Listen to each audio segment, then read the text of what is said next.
Many of you know that a couple weeks ago when I was out, I was joining my husband on a business trip to Switzerland. Now, I'd never been there before. My first impression of this country was that it was very green. From the airplane windows we were about to land, green was the only color you could see on the ground. It was really interesting. It was so green. And I commented this to my seatmate, and he agreed that, yes, Switzerland is a very green country.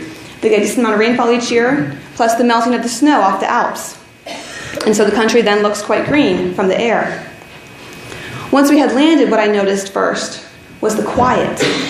It was quiet walking through the airport, and not just because of jet lag from an overnight flight. The machines were quieter. Conversations were quieter.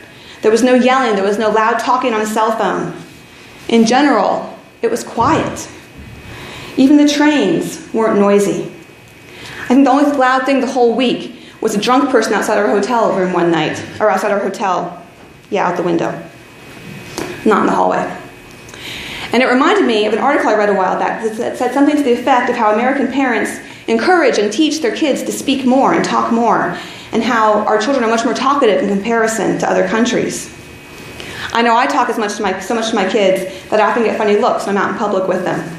So I talk them through what we're doing, where we're going, what we're doing next, what we're about to get. And I think out loud a lot around them so that they can hear my thought process and how I arrive at a decision. And so people give me funny looks sometimes. I did that even when they were just 6 months old, and mostly were just processing the sound of my voice. What we read in the scriptures this morning is the importance of words. And it made it a little more difficult to write a sermon about words. I think we can all agree that words matter, that particular words we choose to use matter. Because words can build up, or words can tear down, as I talked about with the kids this morning. A joke I read this week about the power of words said, "Sticks and stones may break my bones, but words will have such a lasting effect that I may have to go see a counselor for the rest of my life." So thanks for that. James, in particular, talks about words and how, while the tongue is a relatively small part of the body, it has great power. He compares it to how a small flame can set a whole forest on fire, and how a little rudder can give direction to a big ship. And so it is with the tongue. The words we speak have a great effect on our listeners and on ourselves. Words can bless and be positive and build up and make people feel good, or words can curse and cause division and drive people apart. The words we choose matter. I learned this thoroughly in a summer school class I took a while back called Language and the Professions. In college and grad school, I studied not just about teaching and children. I was an elementary school teacher, by the way, before God called me to be a pastor. But I also studied about language and the role it plays. And this class was fantastic. It was one of my favorites in the program. By the end of the summer, though, I was worn out from analyzing every single word choice that I came across. We looked at billboards and magazines and words associated with different professions, and even that ordinary conversation. It was mentally exhausting to always be thinking about the words you use and how they determine the impression you want to give others, as well as how they define you and give you direction, much like that small boat rudder. It's important to choose words wisely. And speaking of wisdom, we meet her in person in Proverbs this morning. Wisdom cries out in the street. She raises her voice in the public square. She calls out in the busy street corners and speaks at the city gates. It sounds like wisdom can be found almost everywhere, especially in places where people meet. It sounds like it's not that hard to find words of wisdom when they appear to be just about everywhere. The problem is in hearing them. If wisdom has to shout and raise her voice, presumably it's because there's lots of noise that would otherwise drown her out. Wisdom must be loud in order for us to hear her. And yet even when we do hear her, we don't always heed her. We don't always listen to the pearls of wisdom that we're given. Some people recognize wisdom when they hear it, and others don't. What we're told in this passage this morning is that wisdom is not going to call out forever. There will come a time when we'll seek wisdom, and it'll be too late. We'll be left to the consequences of our unwise decisions, trouble brought about by our own hands, because we didn't want to listen to wisdom. And God does not always spare us the results of our poor choices.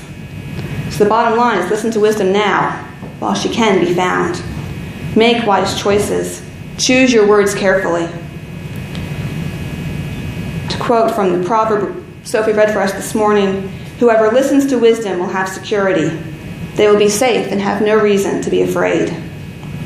Listen to the wise words that you hear, regardless of whether they're what you want to hear, and act on them. Our psalm this morning also deals with speech and knowledge in a common place. The heavens are telling the glory of God, and the firmament proclaims God's handiwork. Day to day pours forth speech, and night to night declares knowledge. I remember the first time I really paid attention to those verses, and I thought, why isn't that more obvious? If the sky declares God's glory, something that everyone can see, then why aren't more people aware of God's glory? If creation proclaims it was created by God, why don't we all realize that? Creation speaks, and its message is clear, that glory and honor belong to God alone. I suppose it's a bit like wisdom shouting on the busy street corner. It's busy and there's lots of people who surely must hear her, and it appears there are lots of people who must ignore her, just as lots of people ignore creation and the sky declaring that they are God's handiwork. The wisdom is there, the knowledge is there, the words are there right in front of us. I guess that's why Jesus says repeatedly, "Let anyone with ears to hear listen." Apparently we're not very good at listening, and we're not very good at paying attention. If the skies declare it, all we have to do is go outside and look up. Unfortunately, I think our golden age of information is turning into our golden age of anxiety. There is so much information thrown at us, so many words that we read and hear every day, that I think in general it's stressing us out because it's hard to figure out which are the right words to listen to and pay attention to. There's more chaff to sift through to get to the wheat, to use a biblical analogy. We talked a few weeks ago about how only Jesus has the words of life. And so he's the plumb line by which we measure all other words and determine which words are words of wisdom and which words are foolishness. As James writes, we all make mistakes often. No one can thoroughly tame their tongue. We all say things we regret. And it seems like with today's technology that more of our words are recorded for posterity than ever before. If we're paying attention, that only adds to our anxiety. And if we're not paying attention and we speak without thinking, our mistakes tend to get flung back in our faces, also fueling our anxiety. So take the time to think before you speak and choose your words carefully. Be gentle with each other. None of us can completely tame our tongue. For me, I tend to err on the side of not saying enough, which you may have noticed. I'm quiet by nature. Others of us run off on the mouth and enjoy a good gab. Taking the time to think before you speak goes hand in hand with taking time to think about what you're hearing. In many conversations these days, we're not listening to understand, we're listening to respond. And once we have our response for what we're going to say next, we generally tune out the other person until they're done talking because we're so focused on remembering what we want to say. And many conversations go this way these days, and I think it heightens the divisions between us. If I'm listening in order to be able to respond to you, then I'm focused on what I think about what you're saying.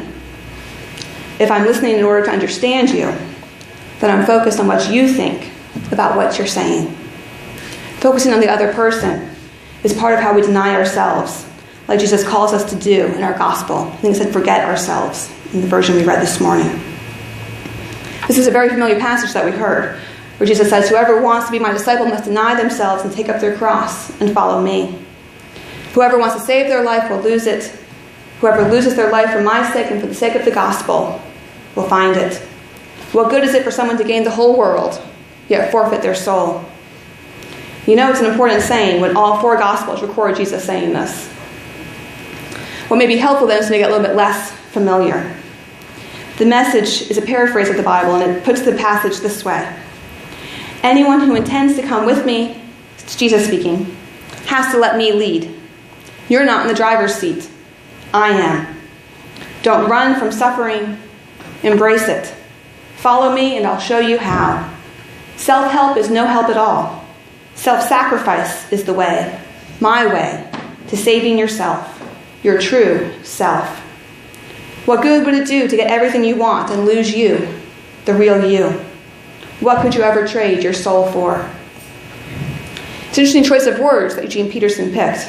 Self-help is no help at all. Self-help books and mantras are often full of words. Words designed to help, words designed to build up, words designed to make you feel better and to save you. And they are very wordy.